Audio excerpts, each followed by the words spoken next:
Okay, good morning. Good morning to all. I think we can start. So I'm wishing you very welcome to our webinar on promoting decent work in the horticulture sector in Senegal. My name is Francisca van Dusseldorp. I work with CNV Internationaal as the Regional Coordinator Africa on our program.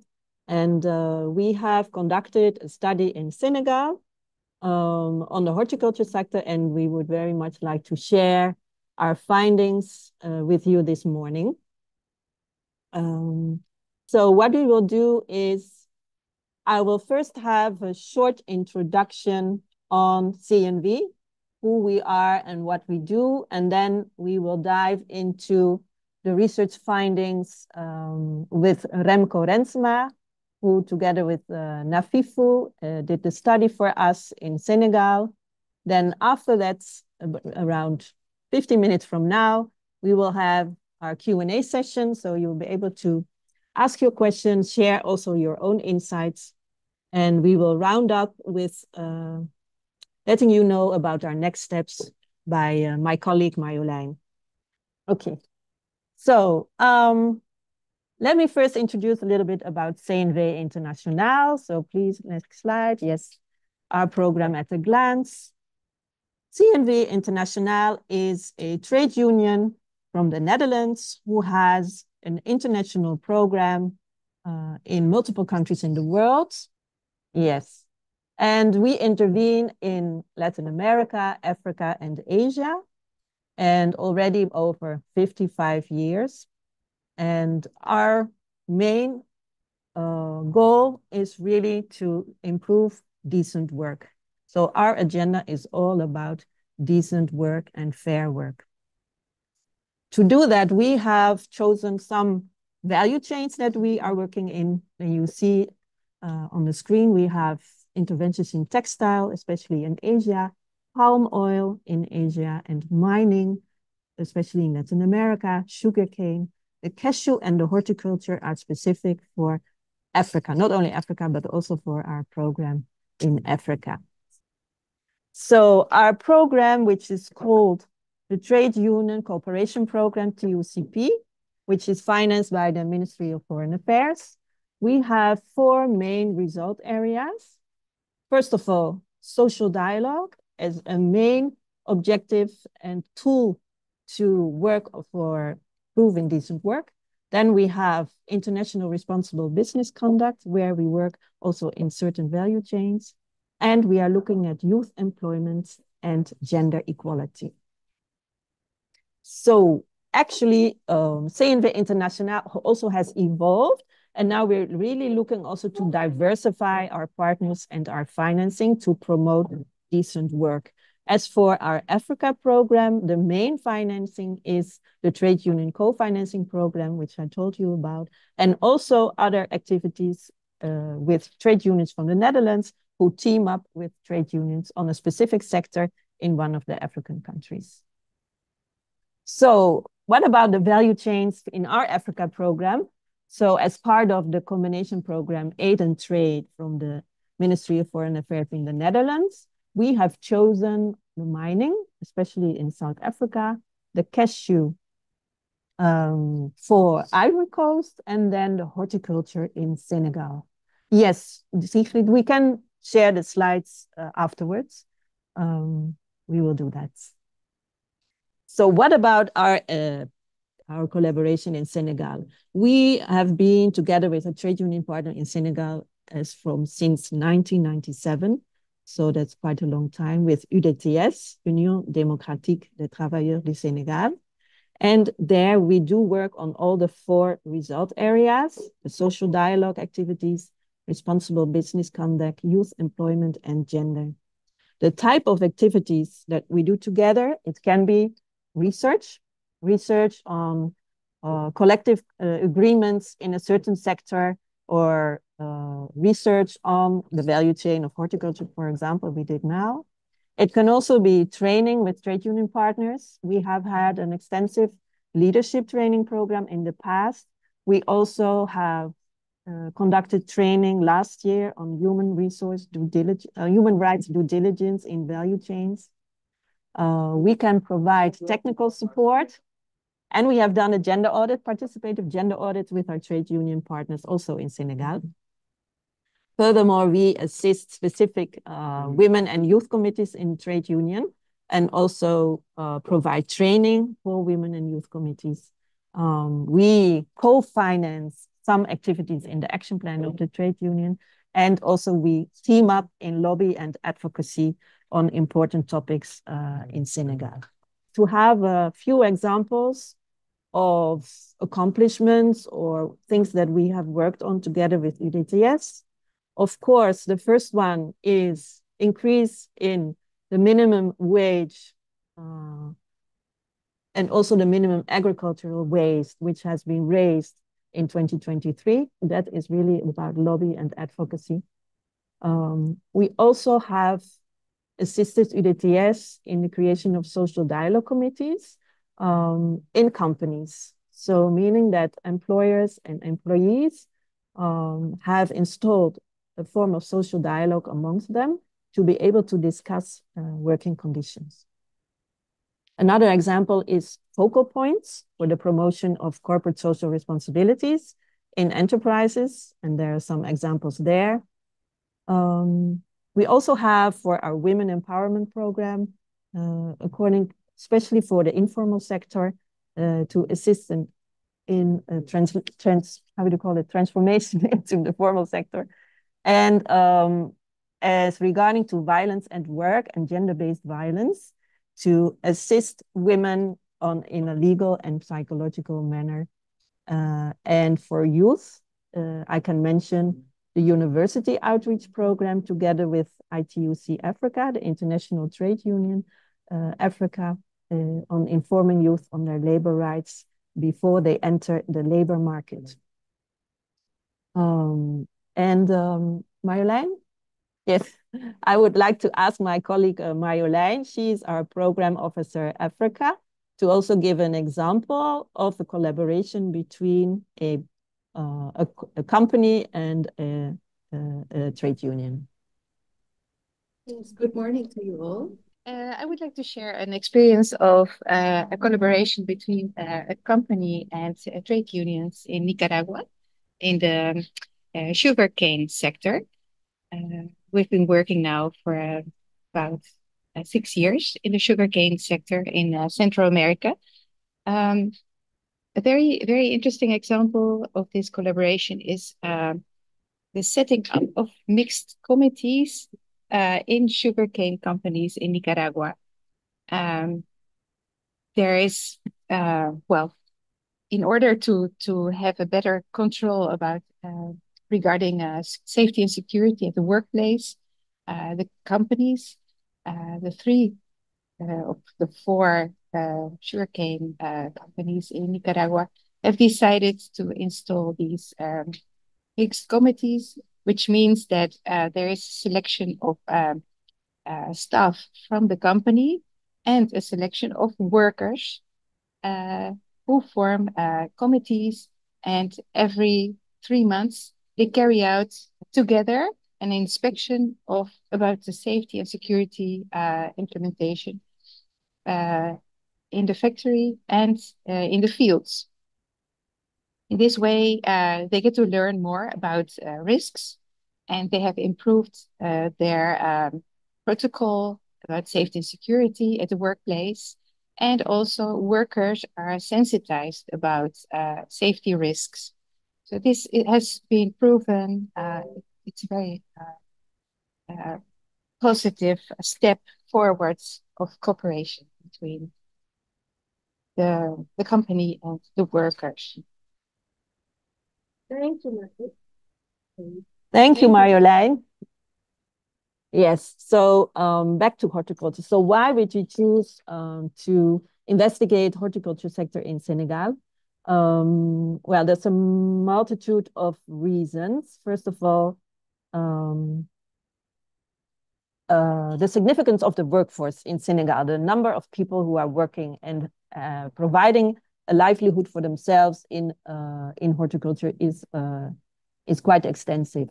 Also, the fact that it's largely informal economy. which is a complicated context, to be honest, when we regarding labor rights. But I think it's time, also for CNV Internationaal to be able to intervene and have good strategy how to deal with informal economy and actually help improve decent work conditions. The importance of the sector for employment opportunity in Senegal, especially also for the youth, is present in the horticulture. Also, private sector and government are interested in further developing this sector. And we have the presence of national and international corporations, especially interesting because of the Corporate Sustainable Due Diligence Directive of the European Union and the human rights due diligence expertise that CNV could provide together with partners. And also not to mention lately, because the Ministry of Foreign Affairs in the Netherlands has chosen horticulture as a specific sector in Senegal to assist developing economic development in Senegal for a lot of people. So we thought before choosing any actions or before looking at where we can add value in the horticulture chain regarding to decent work, we're looking at kind of a baseline study that could inspire us and inform us on what kind of activities CNV Internationaal, together with trade union partners in Senegal, could add into this horticulture value chain in Senegal. So we asked Marco Rensma of MEYS and Nafifu SARL in Senegal to conduct a study for us. Well, we are happy that they can present the findings today. So I will give the floor to Marco. You will have the floor right now. Okay. Thank you very much, Francisca. Good morning to all. Good to see so many people participating in this webinar. I see 25 people. So that means for everybody, it's a really important topic.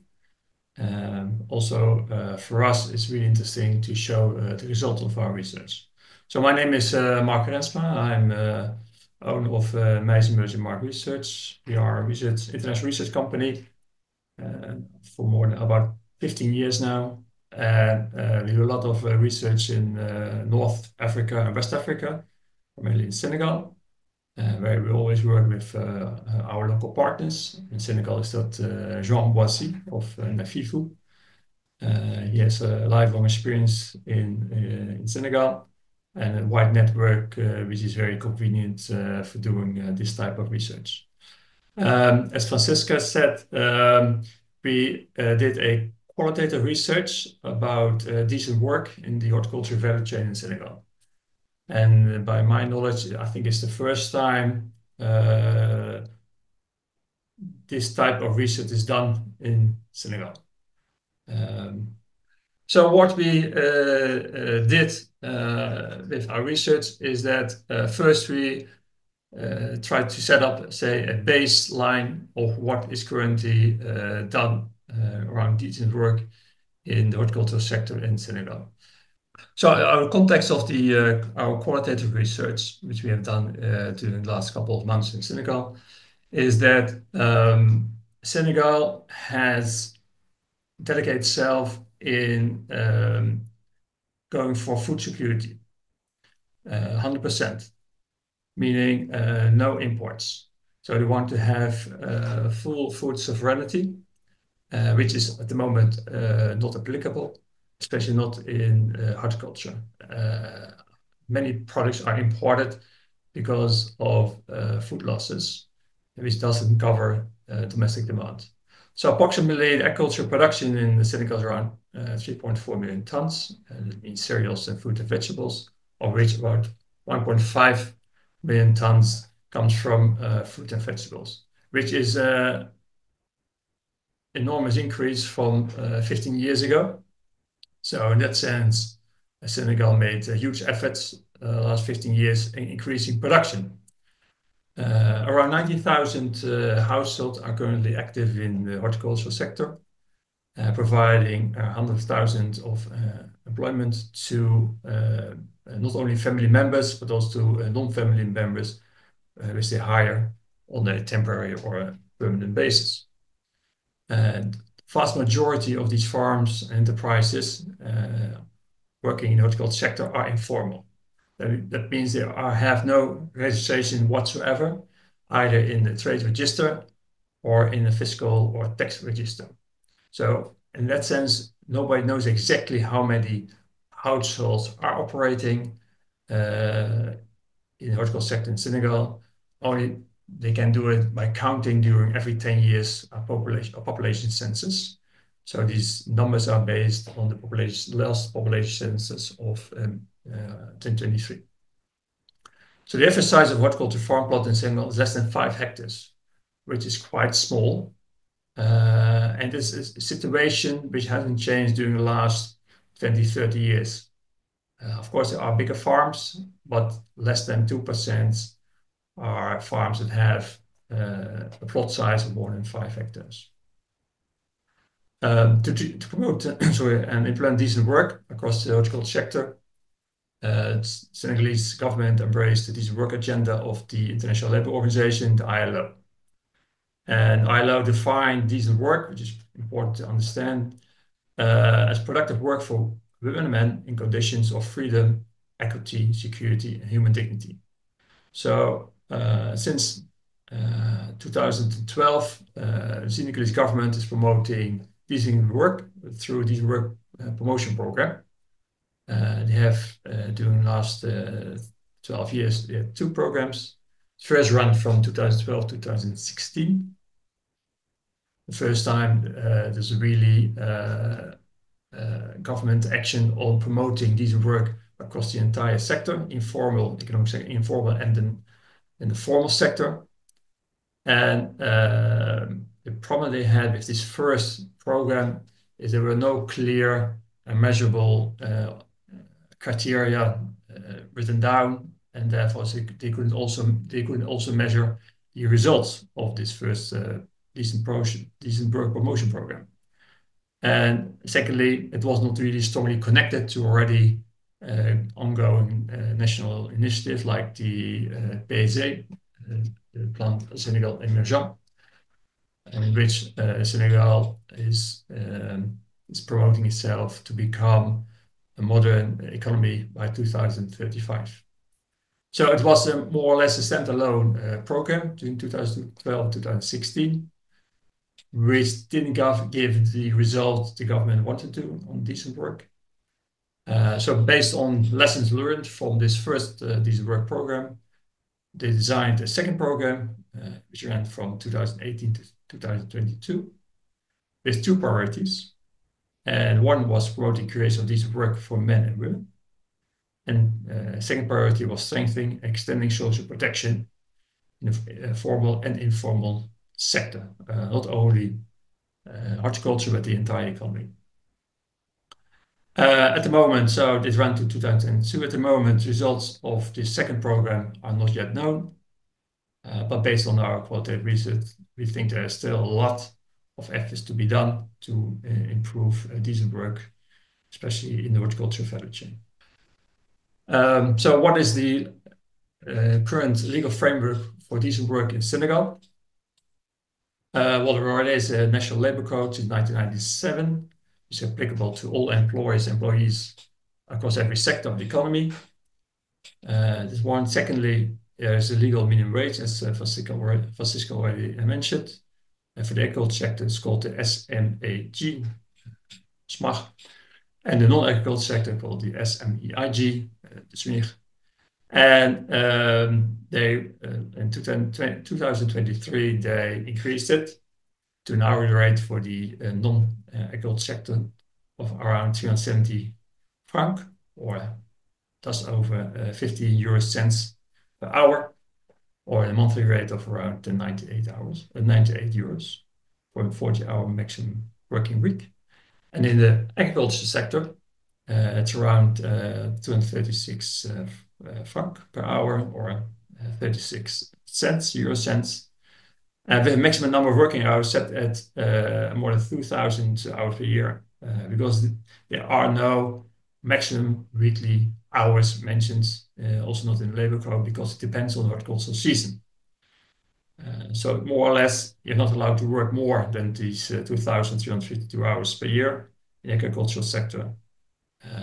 But how many hours you work during the harvest or during the planting season, that is not given on a legal basis. The social protection of work is, as regulated by the labor code, falls on the oversight of the Ministry of Labor. They have 3 institutions, primarily national institutions. The first one is Social Security Fund, CSS. Is tasked with overseeing family benefits, prevention and compensation of workplace accidents and occupational diseases. Senegalese Retirement Institution, IPRES, especially for retirement, disability, and death. And Health Insurance Institution, IPM. And for coverage of a portion of the medical expenses incurred by employees and their families in Senegal. So the focus of our research was on the horticultural value chain, which is a very dense and extensive value chain. We have a lot of actors operating it. So from the input of, for example, seeds and fertilizers to domestic demand and foreign demand to export. And in each part of these part of the horticultural value chain, many actors are operating. So on the input side, we have seed supplies, fertilizer, irrigation, etc. On the production side, we have a wide variety of farmers, as mentioned before.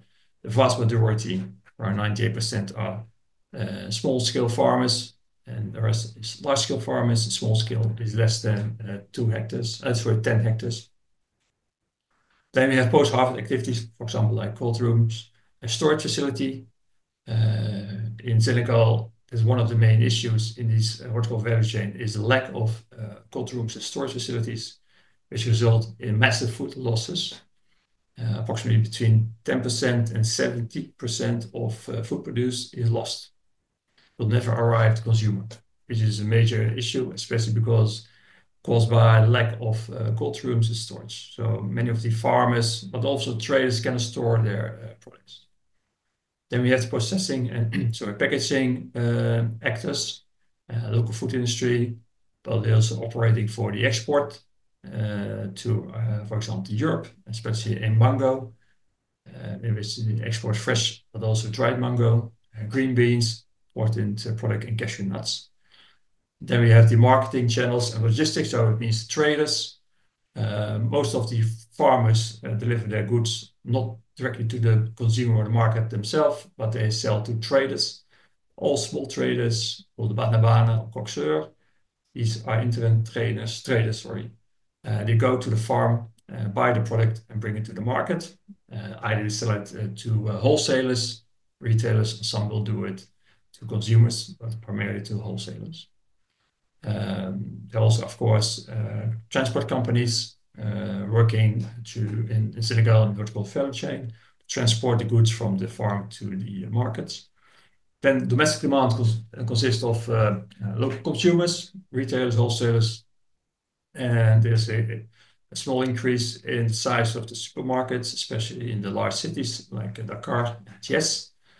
But still, there are a very small portion of what is bought by them from farmers, from local farmers. And for export, we have big farms who export directly by themselves, but many will work with the local agent or distributor to sell abroad. It could be in a neighboring country like Guinea, Guinea-Bissau, or even Mali or Mauritania, but also primarily to Europe and Asia. So there are 2 types of horticultural producers in the horticultural value chain in Senegal. We have individual exploitation or by collective. So we have these small farms, what I mentioned already, less than 5 hectares, about 85%. We have medium-sized farms from 5 to 20 hectares, 13%, and large farms for more than 20 hectares, in which there are several really large farms ranging from 300 to 500 hectares. But there's a really small part of it that's only 2%. And then we have a collective. That could be either a cooperative or economic interest group, or AG. These are independent farmers. They work, primarily smallholders, who work together to get economies of scale. Then we have the traders and the farm input supplies. They are primarily SMEs, very small companies with maximum of around 20, 25 employees, also functioning in general in the informal sector, meaning they have lack of registration at the commercial register or the tax register. And the farm input supplies are, for example, inputs of fertilizer and seed, which are primarily produced locally or imported abroad from especially Europe. So what are the objectives of our qualitative research?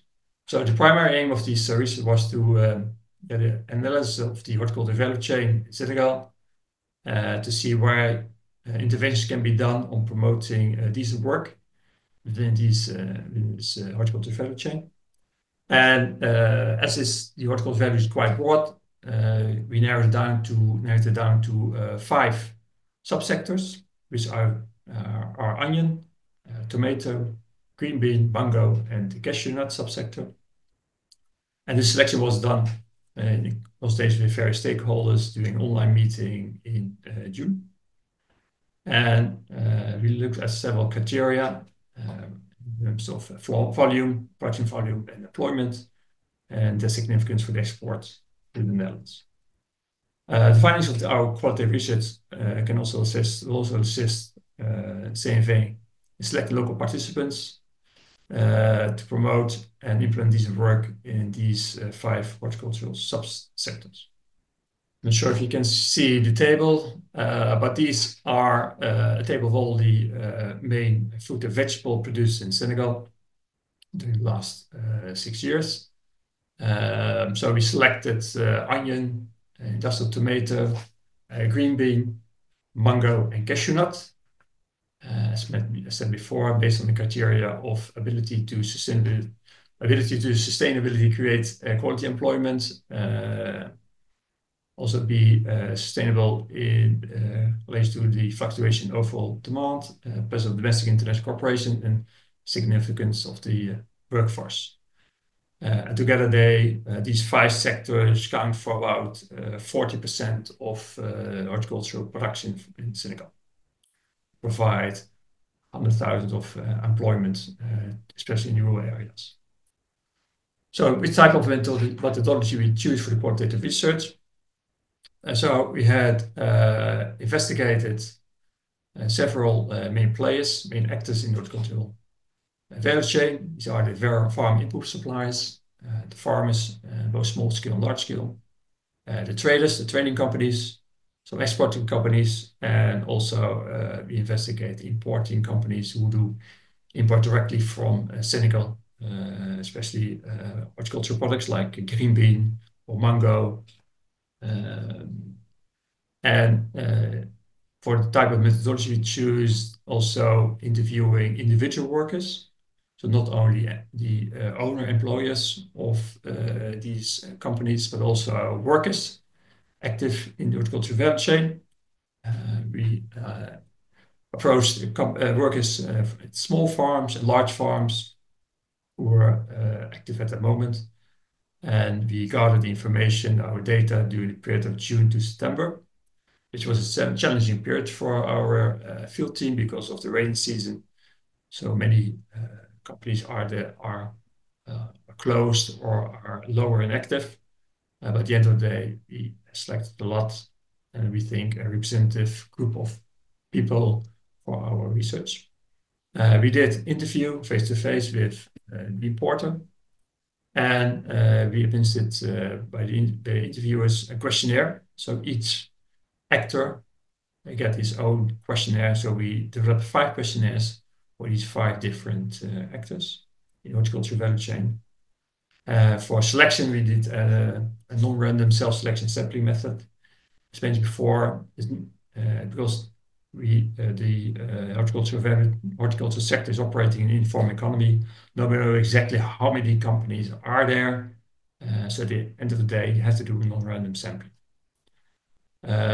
Also, what we did is we focus on 3 horticultural zones, which are the major zones: horticulture production in Senegal. This is Senegal River Valley in the north, Niayes, which is along the coastline between Dakar and Saint Louis, and the Casamance in the south. So you can see, again, the geographical context of the study. So in the north, we have around Saint Louis in the Senegal River Valley. Then we have around Niayes in the southern part of the Niayes, and around Senegal in the south of the Casamance. Oh, yeah. So these are the number of respondents. So at the end of the day, we had 883 participants in our research, of which more than 880 were in Senegal.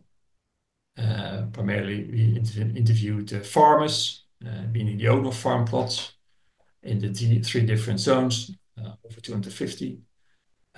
We interviewed 18 companies supplying input to these farmers, more than 100 traders active in these 3 different regions. And for the workers, we interviewed 374 individual workers working at small farms and trading companies, and another 127 workers working at these several large farms and agro processing units in the north near Saint Louis, and in the south in the Casamance near Senegal. A little bit of a spoiler. So we had 2 main outcomes of the qualitative research. The first one is that decent work conditions in the 5 horticultural subsectors, and so onion, cashew nut, mango, beans, and tomato, are nearly non-existent, with the exception of a handful of large producers and traders. The second one is that union membership among workers in 5 horticultural subsectors is limited, with the exception again of a few large farms and exporters. We had a little bit more membership, but especially in smaller companies and farm plots, they're almost not there. We also provide some quotes from individual workers working at these different type of organizations, small farms, big farms, and the trading companies, to give you a little bit idea what we got back from them as well. So we did more than only asking closed questions. Also, we asked them their opinion about these work conditions. And as we will show you in the other slides, in general, they are not there, these work conditions. So if you look at the key participants in the 5 subsectors, what we get back from them. So the farm input supply, so these are the owners we interviewed. So the majority are SMEs, with very focus on smaller ones, small companies, often with less than 20-25 people. 80% of these companies are registered in the commercial register, and processes are an INEA, called a fiscal number, which is mandatory. However, more than half are not enrolled in social security funds, which is also again mandatory. It's part of the labor code, but they are not there. Most supplies are directed to farmers. These are their primary customers, because it's a seasonal sector. These companies, besides the fact that they are seasonal, are still hiring permanent employees, meaning family and non-family members, which is for us a little bit of a surprise, because we thought they would follow a little bit the seasons like their main customers, having more people during the planting season, less maybe during harvest. But that's not the case. They hire more permanent and temporary workers. About 50% of these companies offer written labor contracts, and the rest not. So half of their staff, half of the workers at these input supplies do not have a contract at all. So they can be fired at any moment, at the day or the week. They have no security whatsoever. The majority of employees do not provide any social benefits to the employees. So when an employee gets sick or there's an accident, whatever, the employees don't provide anything. It's up to the family of the employee to help this person. Most companies encounter a little difficulty in recruiting new employees. So beside the fact that they don't offer a labor contract and they don't offer any social benefits, the owner said we don't find any problems in recruiting and recruiting new employees. For the trading companies, we ask, including several of them were exporting. The majority of the owners consist of middle-aged men with limited educational attainment. 3/4 of these companies are sole proprietorships, so one-person companies. A little bit over half are registered in the commercial register and possess a fiscal number in NIAE. That means the other half is operating in informal economy with no control whatsoever, no check from the government, nothing. They can do what they want to if they are employees because there's no check. That's why also 80% are not registered with social security funds, which should be mandatory if you are economically active in Senegal. But 80% is not registered. 60% of these trading companies have a maximum turnover of 5 million franc, around 7,600 euros. 2/3 utilize both permanent and temporary or seasonal employees. So they have a very mixed staff, mixed labor force of permanent and temporary workers. And this has to do, of course, with the fact that the sector itself is seasonal. So when there's a harvest season coming on, they need more people to work and to go to the field and buy the products on the farms. And where there's a planting season, of course, there's a little bit less work for them. So that's why they have a mixed labor force of permanent and temporary or seasonal employees. 75% of employees pay their temporary seasonal work below the legal minimum wage. That's a lot. Well, 1/3 extend this practice to permanent employees as well. So the vast majority of employers pay a wage below the legal minimum wage, which is euros 56 per hour. 90% of the employees do not provide written labor contracts to the employees. The same with the input supplies.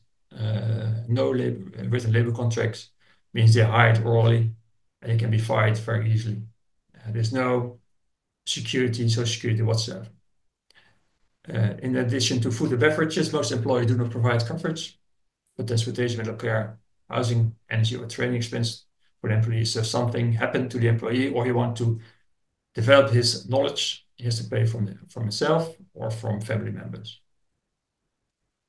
4 out of 5 employers do not provide paid leave, public holidays, do not offer a weekly day off, nor a bonus for work performed on rest days or public holidays, despite the fact that these are obligations which are stipulated in national labor code. So it's mandatory for employers to pay for a paid leave for public holidays, but they don't. So 4 out of 5. 75% of employees encounter no challenges in recruiting and retaining employees. So the fact that they don't provide written labor contracts, they don't provide much social security, and they don't provide any paid leave. They don't they don't have problems finding new employees or retaining employees. And that is something to do with the current situation at the labor market in Senegal, especially in rural areas, which is very, very hard to find paid work. Especially young people are unemployed and having not so much alternatives than work in the horticulture sector or in the agriculture sector or work for this kind of training companies. So they don't have much bargaining position towards their employees. So what about horticulture households? So we ask a representative group of farm owners and plot owners, and 90% of these owners are men. And 1/3 is younger than 40. That means so 2/3 are older than 40. So you see many young farmers or young people don't go into farming for many reasons. But there's something which is a trend which is going on for several years now. Yes, there always are exceptions, but in general, young people don't go into agriculture sector and become a farmer. The majority of the farm households possess a minimal or no formal education, the owner. 85% are smallholders and managing plots of less than 5 hectares. Although many regard themselves as owners of their land, only 5% of all the farm owners, plot owners, possesses formal land ownership rights. That means that if there's a discussion or there's a dispute between, say, the government and farmers about extending a city to rural areas for urban development, for construction housing, these farm owners have little things to show why are they that they own the farm plot.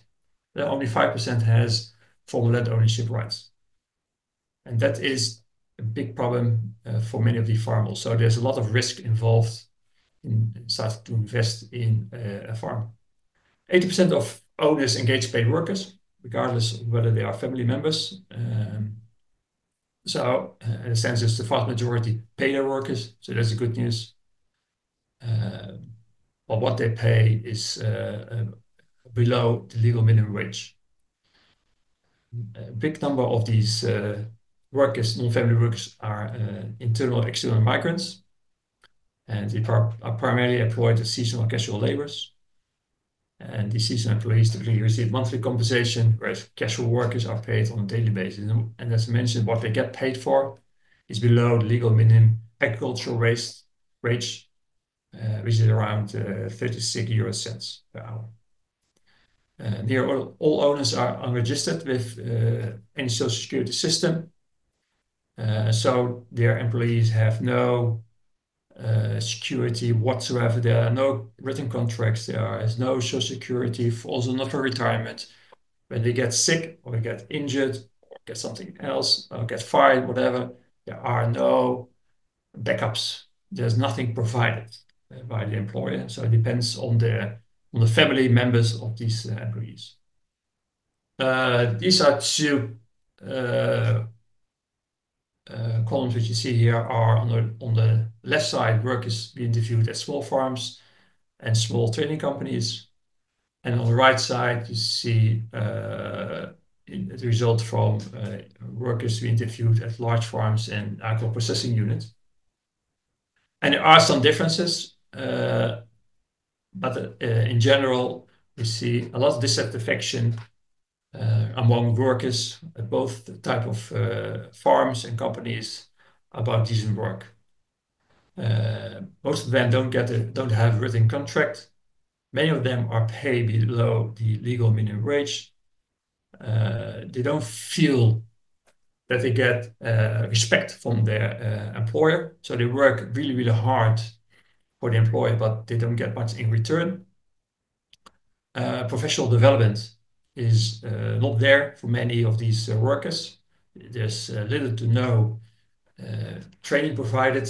And if there's a training, it's always about, for example, be better in your work model, be better in cultivating the crops, but not say about marketing, for example, or personal development. That type of training is not provided at all for these type of workers. There are, in that sense, no social benefits provided by most of the employers. So if something happens, it's up to the employee work itself to cover it or his family members. So there's no bonus paid. There are only for the big farms, workers get paid leave off. But at the smaller farms, because they are operating primarily in the informal sector, there's nothing there. So also with union membership, with the small farms and small trading companies, is almost non-existent. There are no representation, not only no labor unions, but there's also no staff representation at these smaller farms and trading companies. At several of the bigger companies, especially also in agriculture and horticulture, sorry. There are some exceptions, a little bit more of representation by labor union or staff representative, like working committees. But the problem is that especially for a representative of these workers' committees, they don't feel protected against the whims of an employer. So a little bit afraid to go too tough to defend workers' rights towards employees, as they are afraid that they are fired immediately, and as there are not much alternatives in rural areas concerning paid work. There's not much enthusiasm for representatives to say go into tough discussions about better payments or better social benefits for workers. And there's also at large farms, and especially at smaller farms, a big problem. So only about 20% of the workers at large farms indicated that they had an active labor union within the organization, and only 1/3 of the workers at large farms affirmed that there is an existence of staff representatives to address workers' grievances. But as I mentioned before, they find it very difficult to stand up and talk, discuss openly about these grievances to the employer. So in general, most of the workers are dissatisfied with what they receive in payment, dissatisfied in how they are respected by employers, and dissatisfied in their own personal development into becoming a better worker and a better employer, employee, or maybe if you want to, for example, set up your own business and to change your type of work, and there's nothing there. There's nothing provided. But these are several quotes from individual workers we collected at these large and smaller farms. As mentioned before, what we also ask is, what kind of improvements do you want to be implemented by your employer? And in general, most of the individual workers said it's about payment, about remuneration of workers, and also especially about safeguarding their rights. And that is what we, because these are several quotes, that's what we found from all workers, is that the payment and the fact that they don't have written labor contracts give them a feeling of completely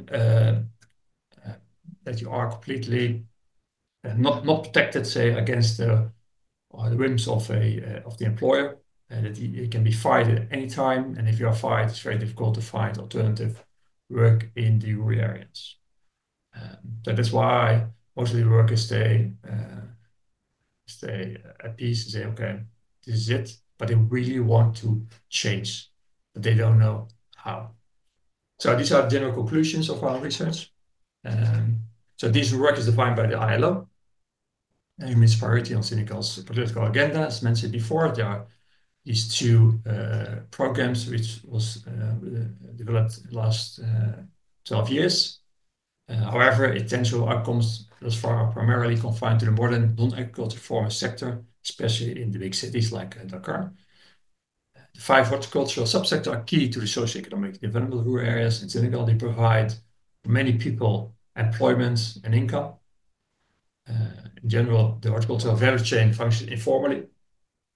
The employees frequently unregistered in both the commercial and also in the tax register. So they get unnoticed by the government. The majority of farms operate as an independent enterprise, with 45% of them belong to collective, such as a cooperative origin. Compliance with the National Labor Code is infrequent among employees. So many of them compensate their work below legal minimum wage and provide limited no social security, like CSS or IPRES for retirement, along with few or no other social benefits, for example, for food or transport, of maternity leave, etc. Furthermore, written labor contracts are rarely provided, not only at small farms, but even at the big farms. The majority of horticultural workers are temporary, typically seasonal or casual employees, lacking adequate social and physical protection during their work activities. Many of these individuals are internal migrants, so they're coming for example, from the south of the country, from the Casamance, and start working more in the north in the Senegal River Valley when the season is for rice. relocate throughout the country in pursuit of gainful employment. High unemployment rates in rural areas, especially among women and young people under 25, diminish their negotiation power with employers, secure and decent work conditions. Trade union membership, as I mentioned before, is almost unlimited to non-existent, and with a few exceptions, the large farms. The unions which were mentioned by the workers at large farms are CNTS, FGTSB, and UTS. Individual workers therefore had to frequently navigate negotiations with employers concerning decent work in isolation, which means they have no backup by staff representation or labor unions, which make them very vulnerable for the whims of the employer. Overall, workers in the 5 horticulture subsector convey a sense of undercompensation in relation to their work efforts, facing minimal or no legal safeguards against arbitrary employer practices. And they frequently perceive a lack of recognition and respect as professionals from their employers. Yes.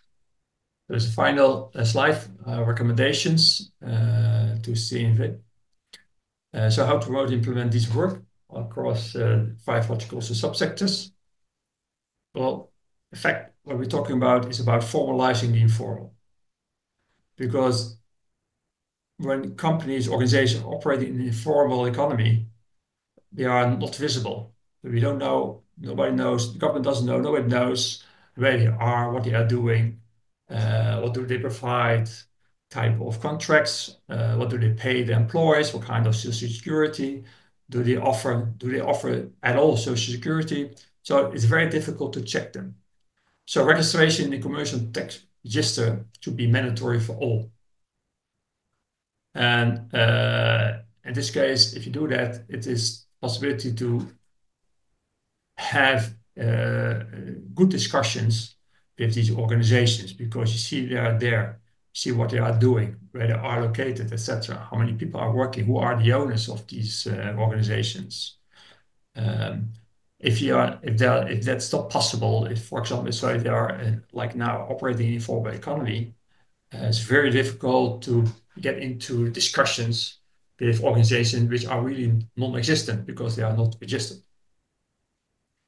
Information regarding rights and obligations. So employers and employees must be informed by CNV and its partner labor union about rights and responsibilities. So there are rights from the employers, so rights from the employees and responsibilities from the employees in accordance with the National Labor Code. Like, for example, paying above legal minimum wage, providing social security, paid leave, be registered at the retirement scheme like IPRES, social security scheme like CSS, is all mandatory. Mandatory cessation with CSS and IPRES also has been notified by CNV of legal requirements for companies to register at these 2 types of systems. And employees should be informed of their social security rights, especially regarding contribution and benefits.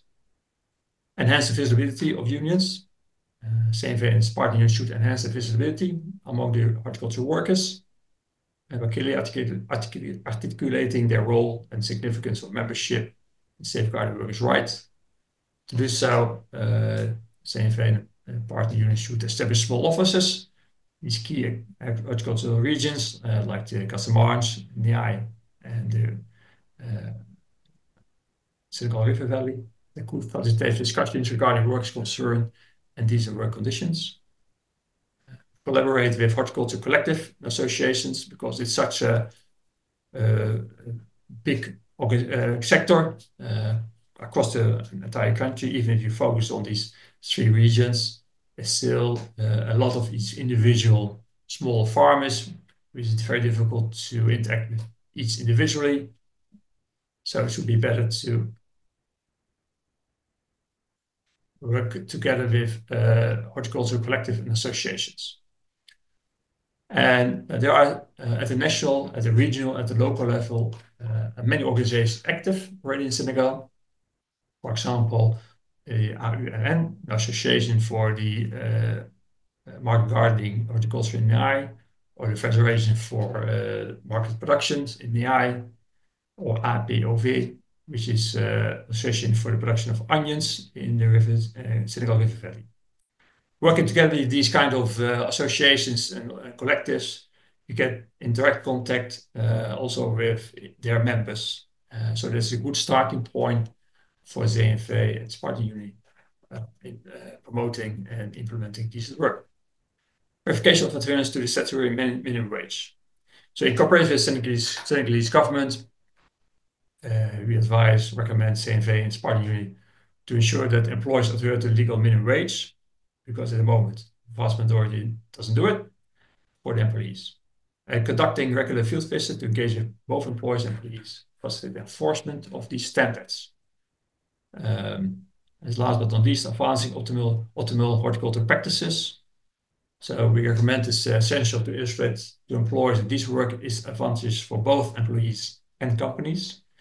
So a collaborative strategy with large farm, especially those exceeding 100 hectares in the Casamance, in the Niayes and Senegal River Valley, would enable CNV and its partner unit to engage with employers in the implementation of these work conditions at all levels.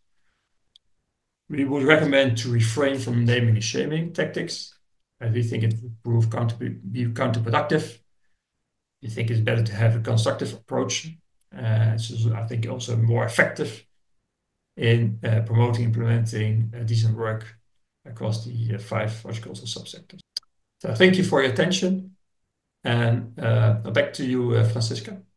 Yes, thank you very much, Marco. Much appreciated. A lot of information shared. Anyone who is interested in receiving the report or the audio from this webinar or the slides, you will have a mail afterwards from us to direct you to find all of this information. So now we're open to receiving questions and also any contributions you want to make. I guess we have a lot of people present who are also active in the horticulture sector or in Senegal. So we welcome your questions. I suppose you can raise your hand. If I do gallery view, yes. Open your mic and ask your question. Anyone who would want to ask a question in the chat, that is also possible.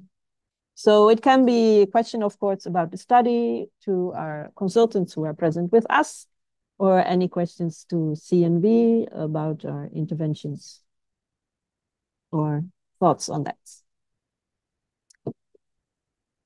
So, anyone? Yes, Jeroen. Yes, good afternoon. I was a little bit later in the presentation, and my compliments for this presentation and your activities in Senegal. I'm also from the FFV, the Union Official for Agriculture. So we have also other projects with FFA Mondial, and I'm very happy to hear that. And I have one question, because we have now a new guideline, the European guideline for CRD. So I think it's also a big change, a challenge for us, and also an option for us to have also strengthen our union in the European Union, but also worldwide, and also the unions in Senegal, to support them about living wage and to improve the working conditions. I was a little bit later, but is this also a part and also an opportunity for you for this project, the CRD policy, also for the seed business, also for the horticultural business? So how it's compliant with this? So this was my question. Thank you, Jeroen. So I guess this is a question for consultants as for CNV, right? Yes, certainly this is a huge opportunity for us, the CSDDD European guidelines. And we also look at our work from that angle and how we can prepare partners in Senegal or any countries we work in for this regulation that is coming up or is already being prepared.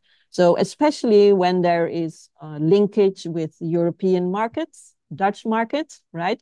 So we have already done some human rights due diligence training with our trade unions to prepare on the conversation that will come up So how can trade unions position themselves to really make an effort and impact on making business more sustainable and complying to new regulations?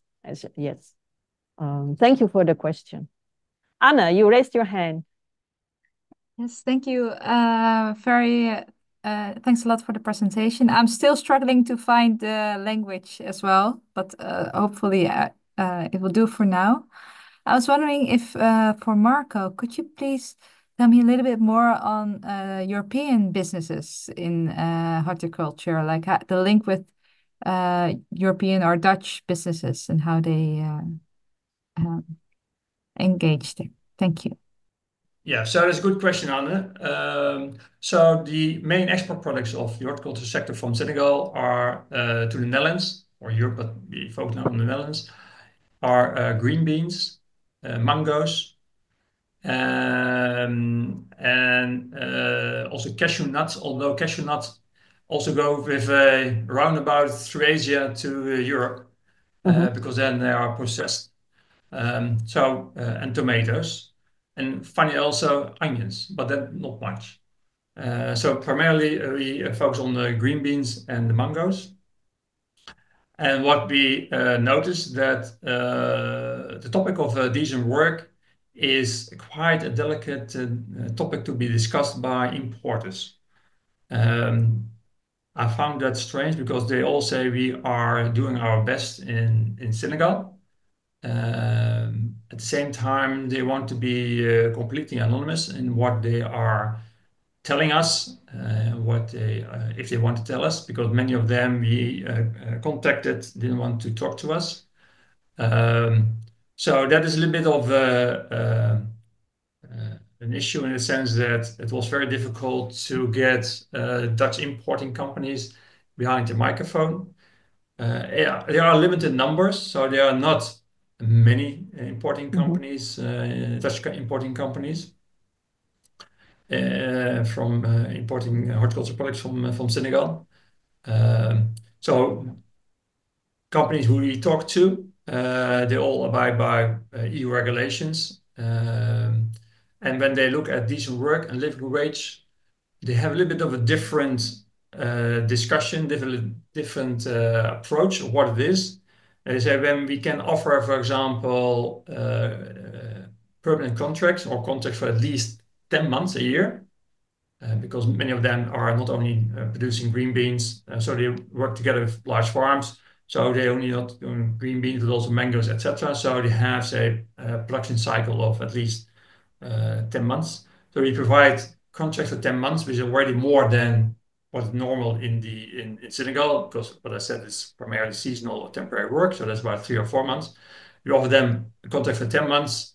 We invest in their village. We provide all kinds of social benefits. That's for us more than enough.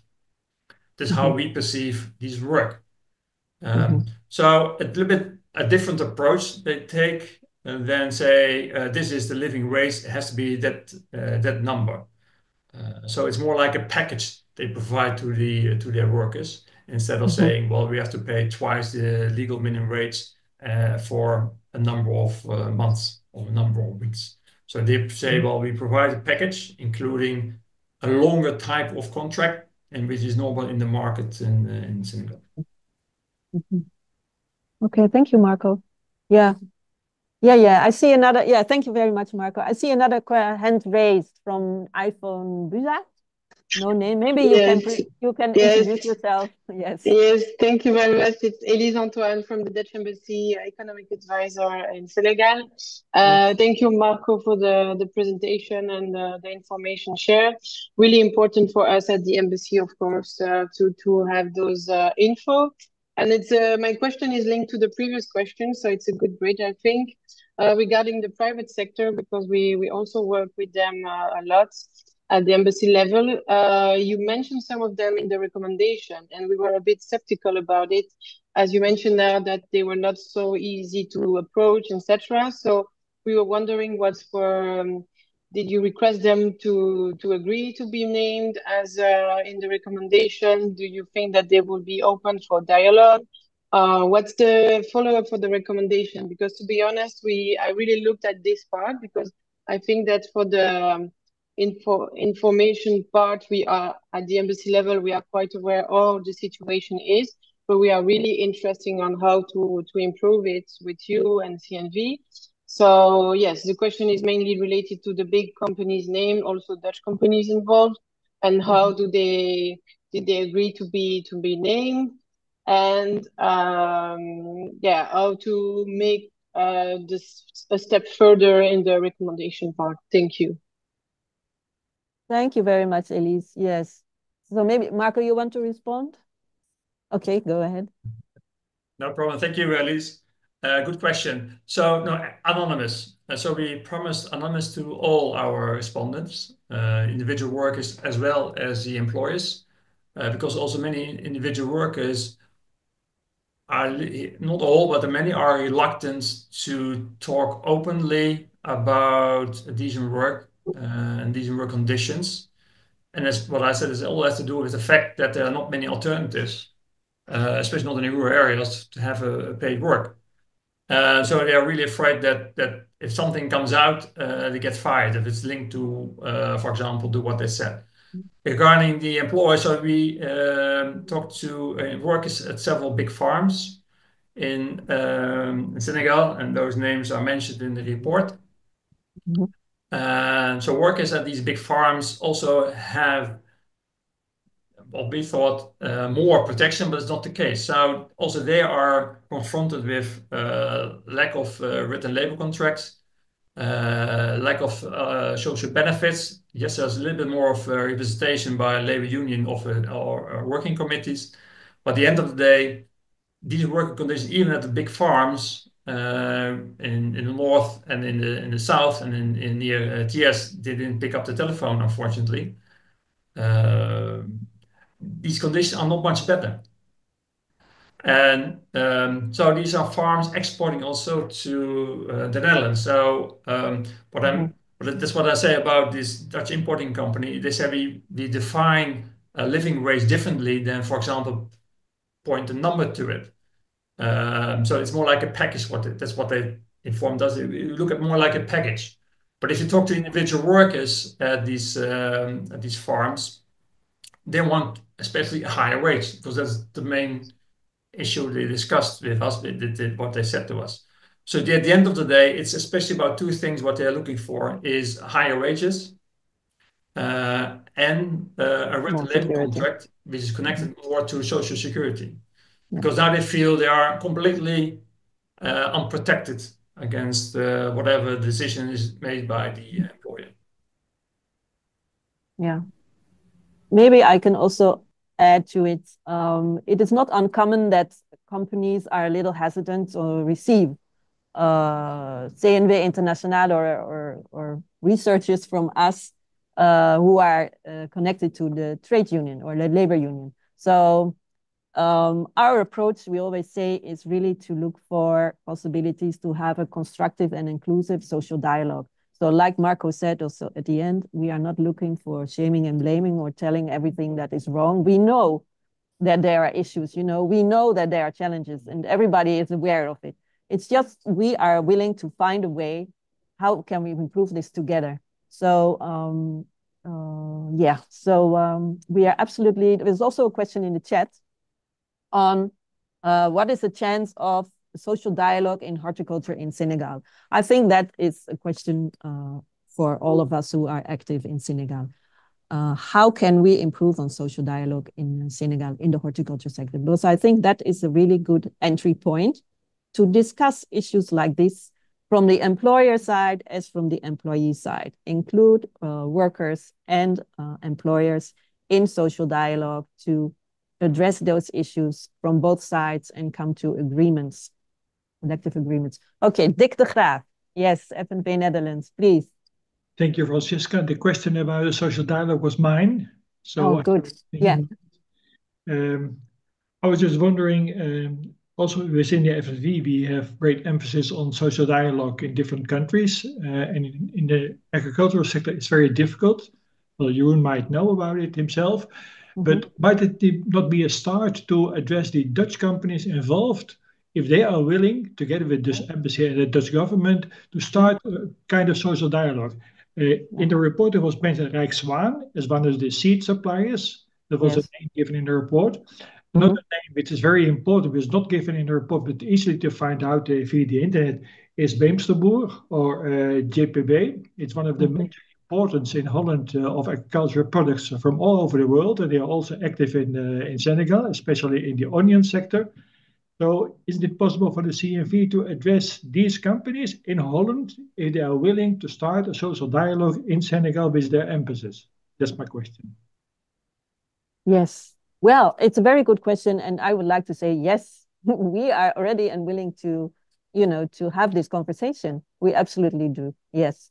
We also have, of course, colleagues in the Netherlands, like Anne, our lobbyist, and someone who's on responsible business conduct. Who can open this dialogue. We are absolutely in favor of it and are actually looking for it. So yes, we do. If you want to, you can ook praten. Yes. You can mention PUM. Yes. Oh, yes. Sorry. Yes. Marjolein is also saying that we, yes, I can mention PUM. So we are in collaboration with PUM, which is the employer organization, the Dutch NGO who works with employer organizations also in Western Africa and in South Africa. So together with PUM, we are involved in strengthening social dialogue on a sectoral level, like on the cashew in Ivory Coast, and then for the horticulture in Senegal, and then also for the cashew in Benin. Especially this question on how can we improve social dialogue on a sectoral level, where employers and employees both are involved in discussing the challenges in the sector, to find a way of collaboration, right, for improving all of those issues that have been mentioned in the study, to find a point of where can we work together to improve on the situation. Thank you for that. Okay. Can I ask something too? Good morning. Yes, please. Good morning. Yes. Good morning. This is Ben Kubinga from Abidjan, Côte d'Ivoire, but I'm the agriculture counselor from the Ministry of Agriculture, who's also responsible for Senegal, and hence today in the call. So thank you for a very nice presentation with a lot of useful facts that I think in summary do not surprise us, as my colleague Elise mentioned it as well, but still good to have more details on those. Perhaps to build on her question regarding the Dutch companies, I wanted to check if they agree with the fact that they're named in the report simply. So a very basic question, but just to be sure that's the case. The second one is regarding all the recommendations, or most of them that I saw on the slide. It says CNV and the union to, in that order as well, to operate together. And I was wondering if that's indeed strategic, or if a more cautious approach would be good, where it's more the union with CNV support in the background. That would be wiser in the political context of Senegal to operate. And talking about unions, and that's the third and last question from my side, I was wondering, because you mentioned the UDTS that you work with. I can imagine that there's others as well that you've been in touch with, but I didn't see it coming back in the presentation. So I was wondering, what is the union landscape like, and can you, in terms of steps forwards, in terms of next steps, also think of a way to engage those instead of only working with UDTS? Thank you. Thank you. Okay, thank you for your question, for all the interest. We are working with the trade unions in West Africa, and we have a hands-on experience in involving trade unions in discussions with enterprises to improve working conditions. And as Francisca told earlier, we are also in partnership firm.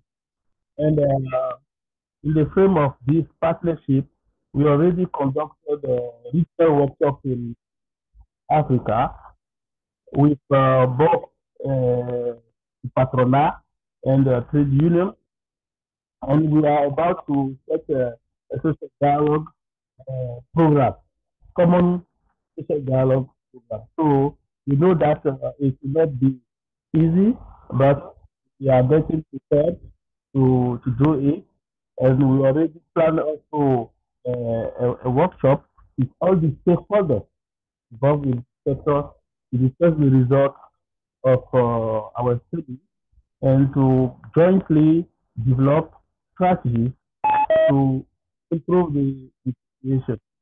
As far as the names of the enterprises involved in this study, we should be very cautious, prudent. Okay? Yeah, because as you get from the presentation, most of those big leaders are those who mostly respect working conditions, working conditions. Although although there are also some rooms of improvement. Okay, if we name them, if we just name them, we can, yeah, we can give a wrong impression on what they are already doing. Okay, so I don't know if also from ethical point of view, if it will be wise to name the enterprises that are involved in the study. But you're right. For the next steps, we will have the names of Dutch companies that are operating in the sector. We do not have the just because we need to cooperate with them to use their best practices elsewhere, and then to also support them, cooperate with them to improve the situation. Thank you. Okay, thank you, Latifu. I hope you all could have followed his intervention. So we have prepared at the end also a response to Ben is what would be our next steps, right? And how we go approach it. Yes. So yes, the approach, trade union CNV, we have a long-standing history with UDTS, and we will certainly continue with them. But we will also invite other partners in our approach. And depending on interest of different stakeholders, we are open. We are open to broaden our perspectives to that. And of course, maybe it's wiser to be more in the background than in the forefront. It's a good question. We will find out. We will find out. Thank you very much. Okay. To also yes. make some clear about the question about Ben, about the names of Dutch companies. Yes. Report. These are more placed in a context. So there are these companies like Rijkswaan who were not interviewed. So what we place them in the context, in the broader context of the horticultural sector itself. So all the rest is anonymous. All employers we interviewed are anonymous, but we're not. They are local companies. So not like a Dutch, like a Rijkswaan or a BEO or whatever, East West Seas or whatever. To be clear. Yeah. Okay. Thank you, Marco. Okay, we are arriving a little bit at the end of our time. Is there anyone else who would have a contribution or a question? If not, we have provided a final word with Marjolein to have a look at what are our next steps, right, after this study and the results of the study. How will we approach the next steps? So maybe Marjolein. So what will be the next steps? Well, we've seen that the sector is not that it's a complicated sector to work on if we speak about labor rights and labor conditions. But but not impossible. And there's a lot at stake for Senegal, for Senegalese workers, for companies. So also for Dutch companies having a commercial link and interest in Senegal. And also, well, our government is very much interested in this sector, the horticulture sector. And there are also programs now, the combination program, which supports this working together collaboration between different stakeholders, different actors to improve this horticulture sector. Next week, we will be in Senegal for 10 days. We will also participate in the Dutch fair, which is organized by the Dutch embassy in Dakar. And well, in this framework, in this context of our visit, we are organizing first a 2-day workshop with national stakeholders in Senegal to verify, to validate the study, to obtain more information, more critical information, which will nourish our knowledge about the sector and its status and the possibilities to set up a program in Senegal. After this 2-day workshop, we will have a final presentation on the 29th of October, also supported by the Dutch embassy. And here we will present, Marco and Niayes will Nafifu will present the results of this study, but also we will present the findings of the 2-day workshop. We hope that through these different activities, we can build up alliances and a network which may help to set up a very productive program in Senegal.